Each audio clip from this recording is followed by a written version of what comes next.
Africa's dramatic story is starting a new and decisive chapter. In a very short time, the Dark Continent, with its valuable resources, has become the epicenter of the global struggle for growth. The subsurface in war-torn, impoverished countries like the Democratic Republic of Congo is rich in minerals such as gold, copper, and diamonds.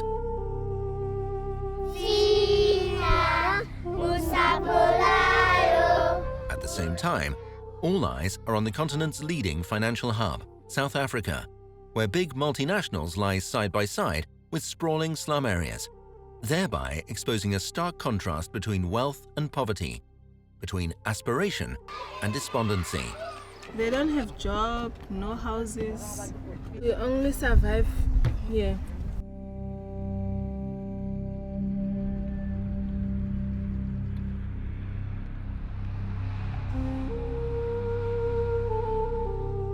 Johannesburg, a metropolis, still has large areas of poverty, one of which is Soweto, notorious for its decades-long history of crime and suppression. But the town is also home to a number of small businesses that spur hope and growth. Okay.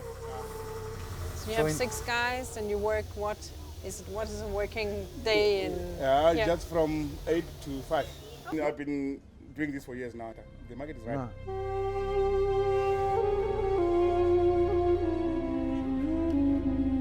Now with more than 160 million customers, the telecom operator MTN is one of Africa's success stories. Overall, significant infrastructure improvements have helped the entire continent to flourish. Thanks for coming through to our offices. I thought maybe just before we start... As MTN is one of Nordea's biggest investments in Africa, we need to know how the company intends to address the problems it will face when operating in countries riddled by war and corruption. You know, the important thing is being aware of these things up front. So our processes that we'll put in place in a country like that would differ from the process we put in place in, Zambia. We perceive the risks to be different, and there's also reputational risk. Even if we think we can control it, we'll say, what is the view, what impacts it's going to have on our reputation, can we potentially do this?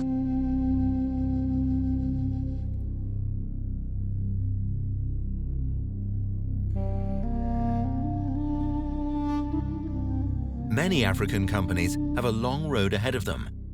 These include a number of mining companies that have been involved in illegal displacements, as well as in some recent serious conflicts and strike actions that culminated in clashes between the police and workers. But police opened fire, and what we have now for the latest death count is 34 dead and 78 injured. On the other hand, companies like the cement factory PPC have years of experience in dealing with difficult situations. We went through the consultation process first. We tried to make sure that people would be moved voluntarily. So you had a process in place in how to manage this? Yes. The pursuit of development, growth and resources brings us back to the Democratic Republic of Congo, a country roughly the size of Western Europe and among the most impoverished and dangerous places on the planet. Yet it also contains one of the richest subsurfaces on Earth. In the southwest province of Katanga, international investors are now scrutinizing these subsurfaces, which were the site of bloody conflicts between world powers and local warlords for more than a century. And now a new drama unfolds, with billions of dollars in capital gains a real prospect.